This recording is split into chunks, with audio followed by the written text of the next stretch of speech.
სალომე ზურაბიშვილის პარტიის მაჟორიტარი დეპუტატობის კანდიდატმა ირაკლი ირემაძემ გუშინაჭერის საპატრულო პოლიციაში 5 საათი დაჰყო. პოლიციის თანამშრომლებმა ირემაძე ძველ ბათუმში დააკავეს, მისი განცხადებით, დაკავების შემდეგ მას პოლიციის შენობაში ნარკოლოგიური ტესტი ჩაუტარდა. შემოწმების შედეგად ირაკლი ირემაძეს ორგანიზმში ნარკოტიკების კვალი არ დაუდასტურდა.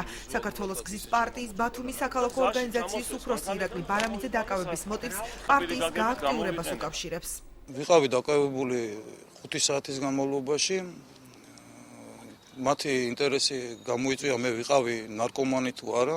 ველოდებოდი ტესტის პასუხს და პასუხი მოვიდა ვარყოფით. ბათუმის მოსახლეობისთვის, ისევე როგორც მთელი საქართველოსთვის, ცხადია და ნათელია ჩვენი პოლიტიკური აქტივობა, ჩვენი შტაბების გამართულობა და ძალიან კარგად მოეხსენებათ, რომ ჩვენი პოლიტიკური გუნდის ლიდერი გოჩა გუგუნავა არის ერთ-ერთი სერიოზული ძალა დღეს საქართველოში, რომელიც დაამარცხებს ქართულ ოცნებას და იმ ქართული ოცნების კოლექტიურ შიხიაშვილებს, როგორც გიორგი ერმაკოვია.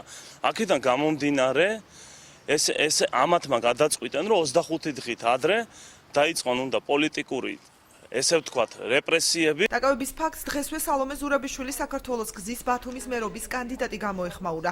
გოჩა გუგუნავას განცხადებით, დაკავებას პოლიტიკური მოტივი აქვს. მისი თქმით, პრემიერ-მინისტრი ირაკლი ღარიბაშვილის მიერ გამოცხადებული მორატორიუმის თანახმად პოლიციელებმა თავი უნდა შეიკავონ პოლიტიკური პარტიის წევრების დაკავებისგან.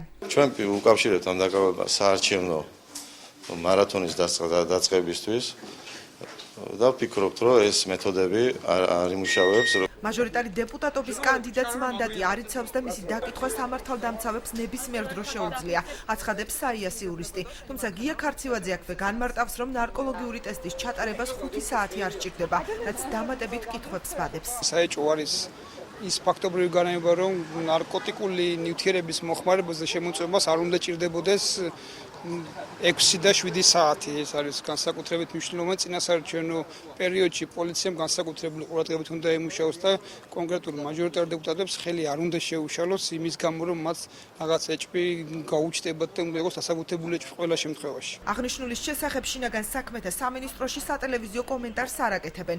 უწყების პრეს-ცენტრის ინფორმაციით ირაკლი ირემაძე ადმინისტრაციული წესით გონივრული ეჭვის საფუძველზე დააკავეს.